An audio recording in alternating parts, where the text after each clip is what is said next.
خدا یسوع مسیح کے عظیم اور جلالی نام میں آپ سب کو میری طرف سے سلام۔ آج ہم ایک موضوع جو روح القدس ہے اس کے بارے میں بات کریں گے۔ میرے عزیزوں، لفظ روح انگریزی میں اسپرٹ جسے کہا جاتا ہے، یہ لاطینی زبان کے لفظ اسپرٹس سے لیا گیا ہے، جس کے معنی دم، سانس یا برتھ کے ہیں۔ روح تثلیث کا تیسرا اقنوم ہے، یعنی کہ خدا باپ، خدا بیٹا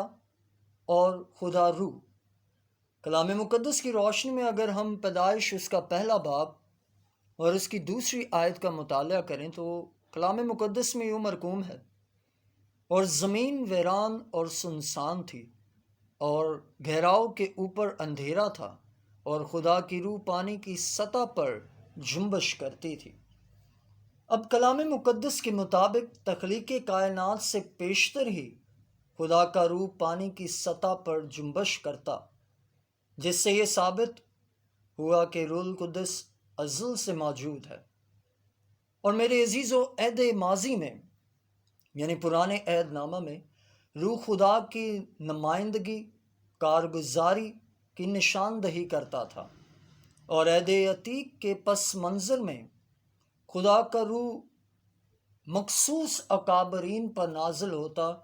جنہیں کسی مخصوص کام کے لیے یا خدمت کے لیے چنا جاتا۔ مثال کے طور پر کہانت کی خدمت، انبیاء اکرام اور بادشاہ جو قوم کو لیڈ کرتے، جو فرما روا ہوتے، وہ خدا کے روح کی گائیڈنس کے ساتھ، خدا کے روح کی حکمت اور خدا کے روح کے تحریک سے وہ اپنی ان خدمات کو، ان کاموں کو سر انجام دیتے۔ اور عالم دین اور الہیات یہودی صحیفات کی روح سے، انگریزی میں اسے روح حقدیش کے تصور سے خدا کی روح کی شناخت کرتے ہیں۔ غالباً یہ میں صحیح پروناؤنس نہیں کر رہا، اس کے میں ہند سے کر لوں گا۔ انگریزی جو لفظ ہے اس کے سپیلنگ ہے RUACHHAKODESH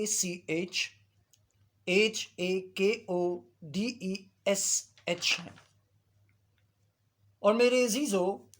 عہد ماضی یعنی پرانے عہد نامہ میں روح الوہیم یعنی اسپرٹ آف گاڈ، خدا کا روح، روح یہوہ، اسپرٹ آف یہوہ، روح حکمہ، اسپرٹ آف وزڈم یعنی حکمت کے روح سے اسے پکارا گیا ہے۔ کلام مقدس میں اگر ہم عہد عتیق ہی میں یوئیل اس کا دوسرا باب اور اس کی 28ویں آیت کی تلاوت کریں تو کلام مقدس میں یوں مرقوم ہے، اور اس کے بعد میں ہر فرد بشر پر اپنی روح نازل کروں گا، اور تمہارے بیٹے بیٹیاں نبوت کریں گے، تمہارے بوڑھے خواب اور جوان رویا دیکھیں گے، بلکہ میں ان ایام میں غلاموں اور لونڈیوں پر اپنی روح نازل کروں گا۔ کلام مقدس میں ہم نے یہ جو حوالہ پڑھا، اس سے واضح ہوتا ہے کہ عہد ماضی میں یعنی پرانے عہد نامہ میں نزول روح القدس بات تفریق تھا، اور مخصوص شخصیات پر خدا کا روح نازل ہوتا۔ لیکن کلام مقدس کے اس حصہ میں خدا ایک وعدہ کرتا ہے، اور وہ وعدہ ہر فرد بشر پر اپنی روح نازل کرنے کا ہے، یعنی وداؤٹ ڈسکریمنیشن، بلا کسی تفریق کے خدا یہ وعدہ کرتا ہے کہ میں ہر فرد بشر، جس میں ہر رنگ و نسل کا، ہر طبقے، ہر ذات، ہر ایک عمر کے حصے سے تعلق رکھنے والے انسان پر خدا اپنی روح کو نازل کرنے کا وعدہ کرتے ہیں، اور فرماتے ہیں کہ میں اپنے روح کو نازل کروں گا اور تمہارے بیٹے بیٹیاں نبوت کریں گے، تمہارے بوڑھے خواب اور جوان رویا دیکھیں گے، بلکہ میں ان ایام میں غلاموں اور لونڈیوں پر اپنی روح نازل کروں گا۔ اب اس سے قبل محض چنیدہ شخصیات پر، کاہن پر، انبیاء اکرام پر اور بادشاہوں پر خدا کا روح نازل ہوتا، اور اس کی ہم کلام مقدس میں سے وضاحت دیکھ لیتے ہیں کہ جب ساؤل نے خدا کی نافرمانی کی تو خدا کا روح اس سے جدا ہو گیا، اور ساؤل ایک بادشاہ تھا جو اس بات کی نشاندہی کرتا ہے کہ خدا کا روح بادشاہوں پر، انبیاء اکرام پر اور اسی طرح کاہنوں پر نازل ہوتا۔ لیکن جب تک وہ خدا کی اطاعت اور اس کی فرما برداری میں زندگی بسر کرتے، تب تک خدا کا روح ان کے ساتھ جڑا رہتا۔ لیکن جہاں خدا کی نافرمانی یا خدا کی حکم عدولی کی بات آتی ہے تو خدا کا روح اس انسان سے جو خدا کا منکر ہے اس سے جدا ہو جاتا ہے۔ میرے عزیزو، ہم نے جو حوالہ یوئیل دوسرے باب کی 28ویں اور 29ویں آیت کو پڑھا، اب اس کی تکمیل، خدا کے وعدے کی تکمیل کو ہم دیکھیں گے۔ کلام مقدس میں اعمال رسولوں کے اعمال اس کا دوسرا باب، اور اگر آپ اس کی پہلی آیت سے تلاوت کریں، ہم کلام مقدس میں سے چوتھی آیت سے پڑھیں گے، لکھا ہے،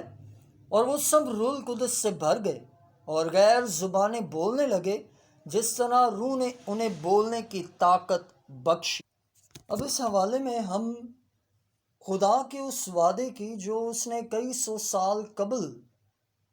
اپنی روح ہر فرد بشر پر نازل کرنے کا کیا تھا، اس کی ہم تکمیل دیکھتے ہیں، جو اعمال دوسرے باب میں خدا کی طرف سے ہوئی، اور مسیح کے صعود سے پیشتر مسیح نے صعود فرمانے سے قبل یہ حکم اپنے شاگردوں کو دیا تھا۔ اگر ہم اعمال پہلا باب اور اس کی چوتھی آیت کو پڑھیں تو لکھا ہے، اور ان سے مل کر ان کو حکم دیا کہ یروشلم سے باہر نہ جاؤ، بلکہ باپ کے اس وعدہ کے پورے ہونے کے منتظر رہو جس کا ذکر تم مجھ سے سن چکے ہو۔ اب یسوع مسیح نے اس سے قبل وہ آسمان پر اٹھائے جاتے انہوں نے اپنے شاگردوں کو یہ حکم دیا کہ تم باپ کے وعدے کے پورے ہونے کے منتظر رہو، اور وہ وعدہ ہر فرد بشر پر نزول روح القدس تھا۔ اب خدا کے پلان کے مطابق جب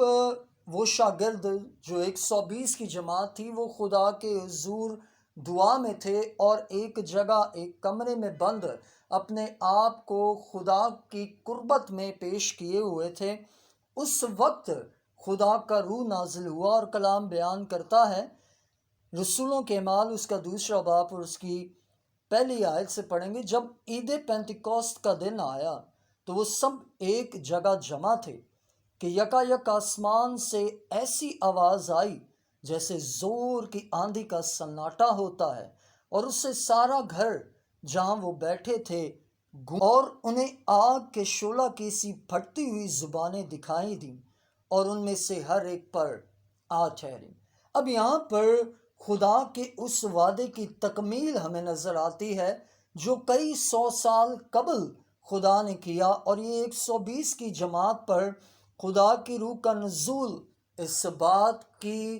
نشاندہی کرتا ہے کہ خدا نے بلا تفریق ہر فرد بشر پر اپنے روح کو نازل کیا، اور یہ 120 کی جماعت تھی جس میں ہر عمر سے تعلق رکھنے والے لوگ، مرد اور عورت، مختلف طبقات، مختلف ذات سے تعلق رکھنے والے لوگ موجود تھے، اور ان پر خدا کا روح نازل ہوا۔ اب بہت سے بعض لوگ روح القدس یافتہ انسان کی نشاندہی، اس کی پہچان اس بات سے کرتے ہیں کہ یہ غیر زبان بولتا ہے۔ مجھے بہت سے لوگ یہ کہتے ہیں پاس صاحب فلاں شخص، فلاں خادم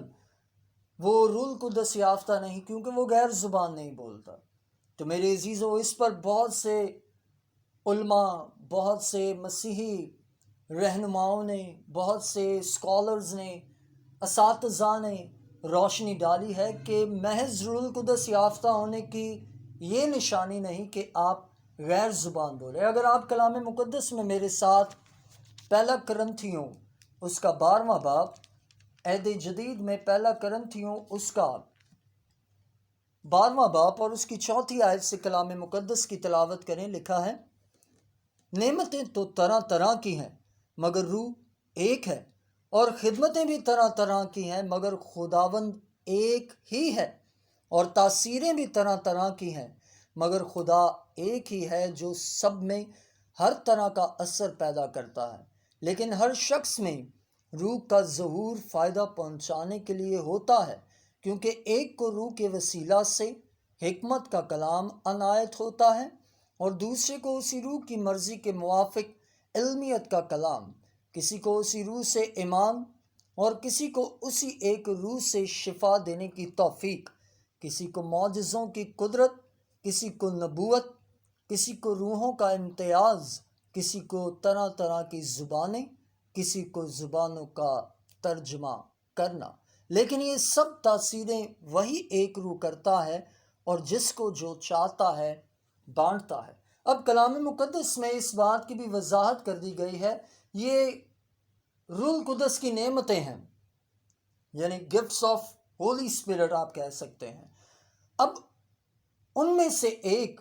غیر زبان، جیسا ہم نے پڑھا 10ویں آیت میں، کسی کو معجزوں کی قدرت، کسی کو نبوت، کسی کو روحوں کا امتیاز، کسی کو طرح طرح کی زبانیں اور کسی کو زبانوں کا ترجمہ کرنا۔ اب یہ ساتوں روح القدس کی نعمتیں ہیں۔ پہلی نعمت کلام مقدس میں سے ہم نے پڑھی حکمت کا کلام، دوسری نعمت علمیت کا کلام، تیسری نعمت ایمان، چوتھی نعمت شفا دینے کی توفیق، پانچویں نعمت معجزوں کی قدرت، چھٹی نعمت نبوت، روحوں کا امتیاز، اور پھر طرح طرح کی زبانیں اور زبانوں کا ترجمہ۔ اب روح کے پھل اور روح کی نعمتوں میں بھی یہ بھی الگ ہیں۔ کلام مقدس میں یہ جو ابھی ہم نے پہلا کرنتھیوں 12واں باب پڑھا، اس میں ہمیں روح کی نعمتوں کا ذکر ملتا ہے، لیکن جب ہم گلتیوں 5واں باب، جن کے پاس بائبل مقدس ہے وہ میرے ساتھ دیکھیں، گلتیوں 5واں باب اور اس کی ہم 22ویں اور 23ویں آیت کی تلاوت کریں گے۔ یوں مرقوم ہے کلام مقدس میں: مگر روح کا پھل محبت، خوشی، اطمینان، تحمل، مہربانی، نیکی، ایمانداری، حلم، پرہیزگاری ہے، ایسے کاموں کی کوئی شریعت مخالف نہیں۔ اب روح کے پھل مختلف ہیں اور روح کی نعمتیں the gifts of Holy Spirit and fruits of Holy Spirit are completely different from each other۔ نعمت، گفٹ، پھل، فروٹس جو آپ بیئر کرتے ہیں، جو آپ اپنی زندگی میں پیدا کرتے ہیں اور جس میں خدا کا روح کام کرتا ہے، اس میں یہ پھل نظر آتے ہیں۔ اب خدا کے حضور، جیسا کہ آپ جانتے ہیں عید پینتیکوست کا دن قریب ہے، اب ہمیں خدا کے روح کی آرزو، خدا کے روح کی تمنا، اس کی خواہش، بہت سے لوگ خدا کی روح کی خواہش کرتے ہیں اور چاہتے ہیں کہ وہ خدا کے روح کو حاصل کریں۔ کلام مقدس میں لوکا کی انجیل اس کا 11واں باب اور اس کی 13ویں آیت میں لکھا ہے: پس جب تم برے ہو کر اپنے بچوں کو اچھی چیزیں دینا جانتے ہو تو آسمانی باپ اپنے مانگنے والوں کو روح القدس کیوں نہ۔ اب جب خدا کے لوگ جو خدا سے محبت کرنے والے ہیں، جب وہ کسی چیز کی ڈیمانڈ کرتے ہیں، مثال کے طور پر بچے ہیں، بچہ والدین سے یہ ڈیمانڈ کرتا ہے کہ مجھے فلاں چیز چاہیے، تو خدا کا کلام یہاں پر کہتا ہے جب تم برے ہو کر اپنے بچوں کو اچھی چیزیں دینا جانتے ہو تو تمہارا آسمانی باپ جو اچھا ہے، جو سب سے اچھا ہے، جب ہم اپنے آسمانی باپ سے کچھ مانگیں گے یا اس سے روح القدس کی ڈیمانڈ کریں گے کہ وہ ہمیں اپنے روح میں سے عطا کرے، تو یقیناً وہ ہماری اس خواہش کو پورا کرے گا۔ اور یقیناً میں ایمان رکھتا ہوں جب آپ جس طرح 120 کی جماعت اس مقصد کے تحت اس بات کے لیے خدا کے حضور سربسجود تھے اور یہ التجا اور دعائیں جاری تھیں کہ خدا وعدہ کیے ہوئے روح کا نزول ممکن کرے، اور وہاں پر خدا نے ممکن کیا اور اپنی روح کو نازل کیا، تو آج بھی ہمارا خدا یکساں ہے، کل آج بلکہ ابد تک یکساں ہے۔ وہ آج بھی جب ہم اس سے مانگیں گے وہ اپنی روح کو ہماری زندگی پر نازل کرے گا۔ میرے عزیزو، میں چند بائبل مقدس میں درج روح القدس کے نام اور لقبات آپ کے سامنے پیش کروں گا، جس میں سے بہت سے ناموں سے، بہت سے ٹائٹلز کے ساتھ، لقبات کے ساتھ روح القدس کو، خدا کے روح کو پکارا گیا ہے، جس میں سے ایک قادر مطلق کا دم، جس کا حوالہ ہے ایوب 33واں باب اور اس کی 4 آیت۔ اسی طرح مشیر اور دلاسا دینے والا، کاؤنسلر اینڈ کمفرٹر، یوحنا کی انجیل اس کا 14واں باب اور اس کی 16ویں آیت۔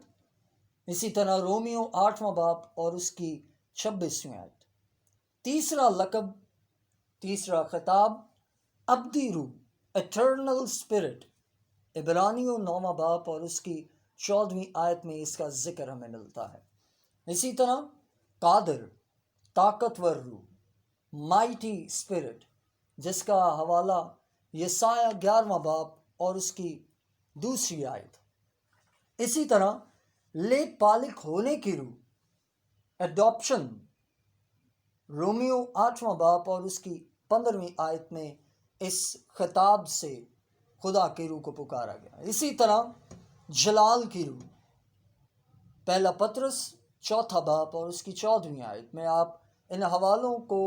آپ گو تھرو کر سکتے ہیں، آپ دیکھ سکتے ہیں۔ اسی طرح فضل کی روح، دا اسپرٹ آف گریس، کلام مقدس میں عہد عتیق میں زکریا 12ویں باب کی 10ویں آیت میں، اور اسی طرح نئے عہد نامہ میں عبرانیوں 10واں باب 29ویں آیت۔ اس کے بعد حکمت کی روح، دا اسپرٹ آف وزڈم، اس کا حوالہ یسایہ 11واں باب اس کی 2 آیت۔ اسی طرح حق کی روح، دا اسپرٹ آف ٹروتھ، یوحنا کی انجیل اس کا 14واں باب اور اس کی 17ویں آیت۔ اسی طرح زندہ خدا کی روح، کلام مقدس میں 2 کرنتھیوں 3 باب اور 3 آیت میں اس لقب سے خدا کی روح کو پکارا گیا۔ میرے عزیزو، اسی طرح میں ایک اور حوالہ آپ کے سامنے رکھنا چاہتا ہوں۔ وہ حوالہ ہے مرکز کی انجیل اس کا 3 باب اور اس کی 29ویں آیت۔ جتنے بھی اس آواز کو سن رہے ہیں وہ ضرور اس حوالے کو پڑھیں۔ مرکز کی انجیل اس کا 3 باب اور اس کی 29ویں آیت میں یوں مرقوم ہے، لیکن جو کوئی روح القدس کے حق میں کفر بکے وہ ابد تک معافی نہ پائے گا بلکہ ابدی گناہ کا قصور وار ہوگا۔ اس آیت کو آپ ضرور پڑھیں۔ میں نے سوشل میڈیا پر ایک ویڈیو دیکھی اور اس کے بعد میں نے یہ چاہا کہ کیوں نہ اس میسج کو عام کیا جائے، کیونکہ خدا کا روح خدا کا ہے اور انسان یہ طاقت نہیں رکھتا کہ وہ خدا کے یا خدا کی روح کے خلاف اٹھ کھڑا ہو۔ سو ضرور اس کے تقدس کو، اس کے احترام کو، اس کی ڈگنیٹی کو مد نظر رکھا جائے۔ اور آپ بہت سی چیزوں کو دیکھتے ہیں، آپ بہت سی کچھ ایسی ہیں جو یقیناً نادرست ہیں، لیکن خدا کہتا ہے، خدا کا کلام بیان کرتا ہے کہ خدا کے خادم جو خدا کے مسح شدہ ممسوح ہیں، اگر کوئی ان کے خلاف کچھ بولتا ہے، کچھ کہتا ہے، تو وہ خدا کی آنکھ کی پتلی کو چھیڑتا ہے، اور یہ یقیناً خدا کو غضب دلانے والی بات ہے۔ اپنے آپ کو خدا کے تابع رکھیں، اپنی زندگی کو خدا کے موافق بسر کریں، اور خدا میں بڑھتے چلے جائیں۔ خدا آپ سب کو برکت دے، اور میری طرف سے، بشپ الیاس جوزف کی طرف سے، آپ سب کو عید پینتیکوس کی برکات اور خوشیاں مبارک ہوں۔ خدا آپ کے ساتھ ہو، آپ سب کو برکت دے۔ اس میسج کو جتنا شیئر کر سکیں آپ ضرور کیجیے، تاکہ ہر ایک تک خدا کی باتیں، خدا کے کلام کی رسائی ممکن ہو۔ خدا آپ کے ساتھ ہو۔